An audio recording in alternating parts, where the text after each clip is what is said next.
Well, some of Britain's most vulnerable people will find George Osborne's words on the necessity of the cuts hard to swallow. ITV News has seen new evidence that disabled people are paying an especially high price.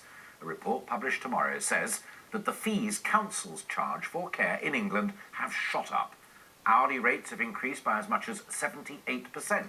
Half of all local authorities have removed caps on the maximum amount that they can charge for home care. And 80% of councils say they will no longer support disabled people with moderate needs. As part of his series Life Under the Cuts, our consumer editor Choy has been to West Sussex and met disabled people who fear they will be denied vital care.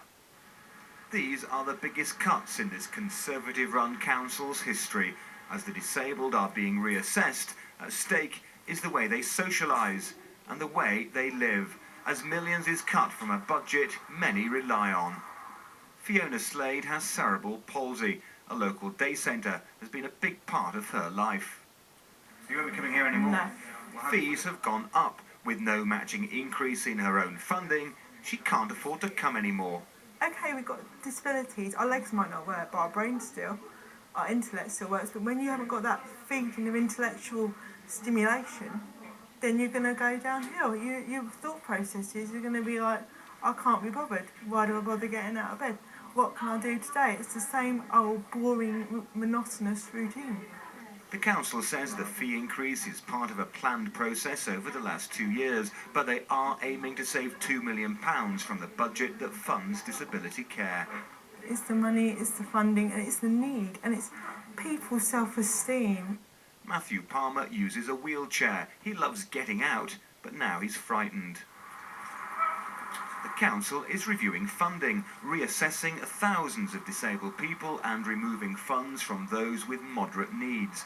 If they do lose funding, some won't get the support they need to attend this country park. They really don't want this to happen, and they're really upset about it. In West Sussex, £31 million will go from adult social care funding in 3 years. Around the country, this budget, often relied on by disabled people, is not protected from savings. Andrew Pictall has Down syndrome. He's also got bags of life and independence. I am up and go for work.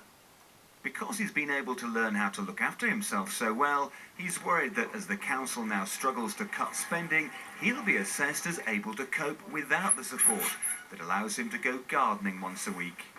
Is that a weed? Yes. Are you sure it's a weed? Are you sure it's a weed? Yeah. Is all this yours? Yes. West Sussex Council say reassessments will be sensitive and expert. Those no longer eligible for support will be helped. But as many English authorities cut like this, fears are growing that people already missing many of life's opportunities will once again be the losers. Choy, ITV News.